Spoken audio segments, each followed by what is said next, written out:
देखिए, ये वार्ड वासियों से यही अपील है कि आप चुनाव में जो भी मतदान करते हैं, आपके उसमें जहन में बहुत से सवाल होते हैं, बहुत सी चीज़ें आपके मन में घूमती हैं जब आप कोई भी चुनाव आता है। तो ये छोटा सा चुनाव होता है, जो वार्ड का चुनाव होता है, इसमें आपके लिए ये होता है कि हम पार्टी को वोट दें ना दें, उम्मीदवार कैसा है, उसकी हैसियत कैसी है, और वो काम करेगा कि नहीं करेगा, मेरी जाति का है कि नहीं है। तो इन सब से ऊपर उठकर हमने लोगों से यही अपील की है कि आप अपने वार्ड के लिए जो भी नुमाइंदा चुने, जो भी एमसी चुने, वो कम से कम ऐसा हो जो एक चौकीदार की तरह और एक सेवक की तरह आपका काम कर सके।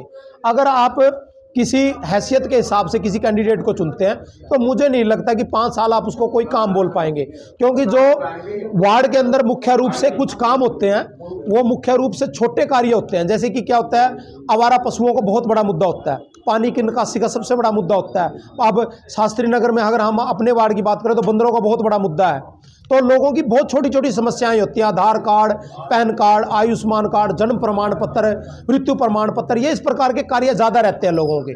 तो उन कार्यों के लिए अगर आप किसी बड़ी हैसियत या बड़े नेता को चयन करते हैं तो वो आपको बदले में क्या रिप्लाई देता है जब आप काम के लिए जाओगे, भैया मेरे लेवल का काम नहीं है, आप कहीं और जाएं। तो मैं यही चाहता हूं कि आप एक साधारण और एक ऐसे व्यक्ति को चुने जो काम ना करने पर जिसको आप डांट सकें और जिसको आप बाजू पकड़ के काम करवा सकें। तो आप ये बिल्कुल भी गलती मत करें कि आप सोचें कि ये फला व्यक्ति बहुत बड़ा है और रसूखदार है। रसूखदार कभी काम नहीं करता, क्योंकि एमसी का काम होता है जैसे आवारा पशु है, जो आपके इन पशुओं को डंडे के साथ हाँक कर आपके वार्ड से बाहर निकाल सके, आवारा बंदरों के लिए जो उनको डंडे के साथ हाँक के उनको दूर भगा सके। इस प्रकार का व्यक्ति चाहिए जो एक्टिव हो और पहले से काम करता हो। तो मेरी यही वार्ड वासियों से अपील है, और कुछ वादे हैं जो हम वार्ड वासियों से कर रहे हैं।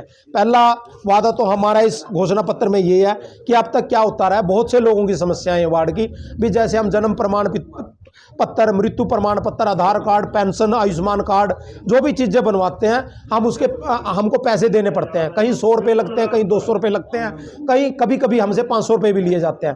तो आपको इन किसी भी जरूरी कागजात के लिए कोई पैसा नहीं देना होगा, यहाँ तक कि फोटो स्टेट का भी आपको कोई पैसा नहीं देना होगा, ये आपके लिए निःशुल्क रहेगा। और दूसरा, कोई भी हमारी बहन बेटी जो रात में लेट हो जाती है और उसको लगता है कि मेरे पास कोई साधन नहीं या किसी घर वाले का कोई संपर्क नहीं हो पाता, तो अपने भाई को, अपने बेटों को याद करना, आपके लिए साधन की व्यवस्था की जाएगी। और तीसरा, कोई गरीब कन्या की जो लड़की है, जरूरतमंद है, उसके लिए पूर्ण वार्ड वासियों से सहयोग ले, उसकी यथाशक्ति सहयोग कर उसका शादी की व्यवस्था की जाएगी। और दूसरा, खेलकूद की प्रतियोगिताओं का आयोजन किया जाएगा ताकि लोग इसके स्वास्थ्य के प्रति सजग रहें। और तीसरा, हम जो वार्ड है, पूरे वार्ड में 2 मेडिकल कैंप लगवाए जाएंगे साल के अंदर। और जितने भी पार्क हैं हमारे वार्ड के अंदर, ये 4 या 5 हैं पार्क हैं, सभी पार्कों के अंदर साल के अंदर धार्मिक आयोजन किया जाएगा ताकि लोग धर्म कर्म से भी जुड़े और धर्म कर्म का प्रचार प्रसार भी हो। और एक सबसे महत्वपूर्ण बात ये रहेगी कि आपको जो हम सबसे पहले जो हम करने जा रहे हैं वह फ़ोन सेवा।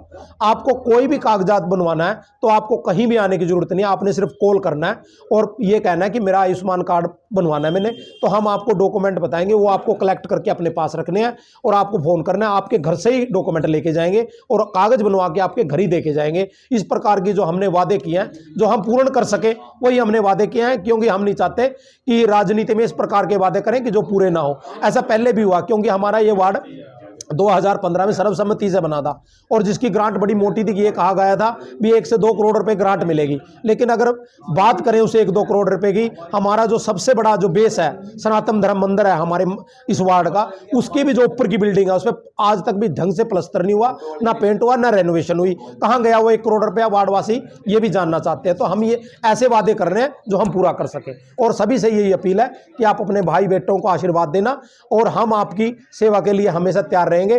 चुनाव का परिणाम जो मर्जी हो, हार हो या जीत हो, आपकी सेवा पहले भी की और आगे भी करते रहेंगे। धन्यवाद। प्रचार प्रसार बढ़िया चल रहा है और लोगों का समर्थन भी भरपूर मिल रहा है। आज हमने अपना घोषणा पत्र या संकल्प पत्र जारी किया है, तो हमने उसमें ये लिखा कि जो गरीब बच्चे हैं, जो ज़रूरतमंद बच्चे हैं, उनको ट्यूशन फ्री में ट्यूशन दी जाएगी और जो गरीब कन्या उनकी शादी में उनकी हेल्प की जाएगी। और जैसे कोई अपनी दी बेटी है, रात को कहीं लेट हो जाए, उसको कोई साधन नहीं मिला, अगर वो हमें कॉल करेगी तो हम उसको घर पहुंचाने का सुविधा प्रदान करेंगे।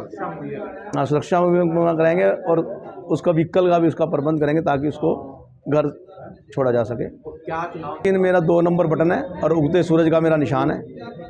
और जैसे कि हमने और क्या है कि जैसे जितने भी अपने पार्क हैं वार्ड में, वहाँ पे साल में हर पार्क में एक हम धार्मिक आयोजन करा करेंगे और साल में 2 मेडिकल कैंप लगाया करेंगे अपने वार्ड में, ताकि लोगों को स्वास्थ्य सुविधाएं अच्छी प्रकार से मिल सके, उनको स्वास्थ्य के बारे में अच्छी जानकारी मिल सके।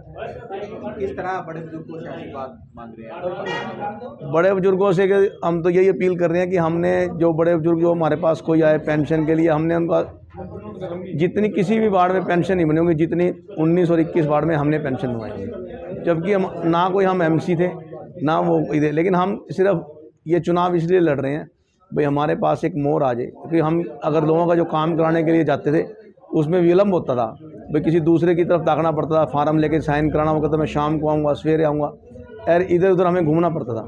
तो हम ये चाहते हैं कि अगर हमें जनता आशीर्वाद देगी और हमें एमसी की पावर आएगी तो हम लोगों का काम ज़्यादा तेज़ी से करा सकें।